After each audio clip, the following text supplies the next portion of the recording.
Akka eenyumtu ol ka'ee deemuuf kan itti hidhamte, kan itti garafamte, kan lukti irraa cite, kan gurri duude hedduu jira. Artistii wal ga'ee kan inni haasa waa'ee walaloo fi daloo miti.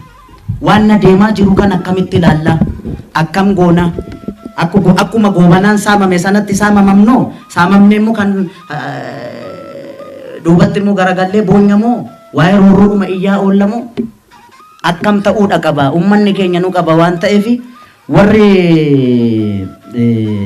siyaasa Oromoo oofan amma argitaniitu yaaddoo guddaan qaba isa dhugaa rabbiin isinitti himu. Maqaa qabsoo Oromootiin yeroo ammaan kanatti gara paartilee 14tu jira. Dhaabbileen kun dhugaatti gadi fagaatanii dhaabbataniiru moo?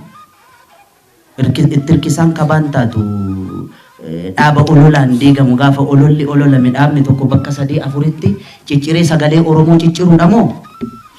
Akkam kana dhaabbadhu kan jechuun ni danda'u artistiin. Artistiin ennaa kam yoo wal ijaare.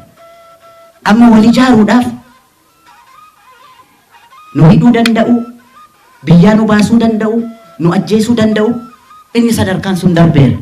Galanni dhiiga ilmaan Oromoof haa ta'u warra wareegamaniif. Gatii isaan lubbuutti kaffalan kanarratti dhaabbanne wanti nu eeggatu gara fuulduraatti waan guddaan kana waan ta'eef nu ilaallata. Nu ilaallata. Bilisa taane nu waamanii walgahii irratti nu sirbisiisuu qofa miti. Inni mormus, inni biyya bulchus, artistiin ala socho'uu hin danda'u hin beeka. Gatii keenya isaa beeknu, humna keenya isaa beeknu. Maa mataa nu naanneessu? Mataa naanneessuudha qabna nuti.